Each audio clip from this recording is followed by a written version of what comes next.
శుభోదయం. నా పేరు శ్రీలేఖ. నేను సాధనేని చౌదరయ్య కళాశాలలో డిగ్రీ ప్రథమ సంవత్సరం చదువుతున్నాను. ఇప్పుడు నేను చెప్పబోయే అంశం బొగ్గుల పొయ్యి. డాక్టర్ ఎం ప్రగతి అనే కవయిత్రి బొగ్గుల పొయ్యికి అమ్మకి ఉన్న గాఢమైన అనుబంధాన్ని, ప్రేమను తెలియజేస్తుంది. బొగ్గుల పొయ్యి తల్లి వేరు కాదు. ఎందుకనగా బొగ్గుల పొయ్యి ఒక గురువులాగా, స్నేహితురాలులాగా అమ్మకు అనేక విషయాలు నేర్పిస్తుంది. అమ్మ ఇంట్లో లేనప్పుడు బొగ్గుల పొయ్యే అమ్మాయి వచ్చే పోయే వాళ్ళని పలకరిస్తూ ఉంటుంది. అమ్మ బొగ్గుల పొయ్యిని ఇంటి వెనక వాకిలికి ఎదురుగా పూలకుండీలాగా అలంకరిస్తుంది. కనకన మండుతున్న నిప్పులను బంతి పువ్వులులాగా తీర్చిదిద్దుతుంది. ఆ నిప్పుల గురించి అమ్మకు తప్ప మరెవరికీ తెలియదు. కానీ ఇవి నేడు ఆధునికమైపోయాయి. బొగ్గుల పొయ్యి మీద వండిన వంటని తిన్నవారు ఆ రుచిని ఎన్నటికీ మర్చిపోలేరు.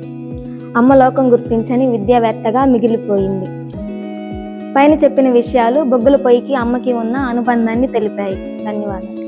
అందరికీ శుభోదయం. నా పేరు విజయశ్రీ. నేను సాధనేని చౌదరయ్య డిగ్రీ కళాశాలలో మొదటి సంవత్సరం చదువుతున్నాను. ఈరోజు నేను చెప్పబోయే అంశం బొగ్గుల పొయ్యి.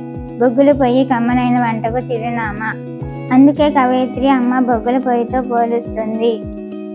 కొత్తగా వచ్చిన గ్యాస్ పొయ్యి బొగ్గుల పొయ్యిని మింగేసింది. ఆధునిక కాలంలో ఎన్ని సౌకర్యాలు వచ్చినా బొగ్గుల పొయ్యి మీద వండిన వంట తిన్నవారు ఆ రుచిని మరిచిపోలేరు.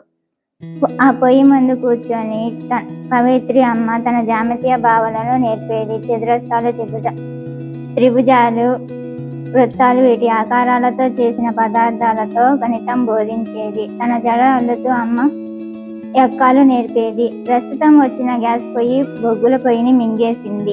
ధన్యవాదాలు. శుభోదయం. నా పేరు జాస్మిన్. నేను సాధనేని చౌదరయ్య కళాశాలలో డిగ్రీ ప్రథమ సంవత్సరం చదువుతున్నాను. ఈరోజు నేను చెప్పబోయేది బొగ్గుల పొయ్యి గురించి. బొగ్గుల పొయ్యి అమ్మకి స్నేహితురాలు.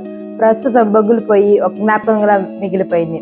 ఆధునిక కాలంలో ఎన్ని సౌకర్యాలు వచ్చినా బొగ్గుల పొయ్యి మీద వండిన వంట మాత్రం తిన్నవారు ఆ రుచిని ఎన్నటికీ మర్చిపోలేరు. కాలక్రమంలో బొగ్గుల పొయ్యి వెనక వాకిలి అమ్మ అన్ని మాయమైపోయాయి. బొగ్గులు బూడిదామా అన్నట్టు అమ్మ కూడా మట్టిలో కలిసిపోయింది. అమ్మ జ్ఞాపకం మాత్రం బొగ్గుల పొయ్యి వెచ్చదనాన్ని, హృదయాన్ని ఎల్లప్పుడూ వెచ్చగానే ఉంచుతూనే ఉంది. బొగ్గుల పొయ్యి అమ్మ వేరు కాదు. అమ్మకి బొగ్గుల పొయ్యితో ఉన్న గాఢమైన అనుబంధాన్ని తెలియజేస్తుంది ఈ బొగ్గుల పొయ్యి. ధన్యవాదాలు. ముగ్గురు చెప్పినట్టు బొగ్గుల పొయ్యి గురించి నిజంగానే ఇక్కడ మనం చూస్తున్నాం. అమ్మ బొగ్గుల పొయ్యి పక్క పక్కన ఏ విధంగా వంట చేస్తుందో. అంటే కవయిత్రి పవిత్ర గారు బొగ్గుల పొయ్యి అమ్మ ఇద్దరు సమానమే.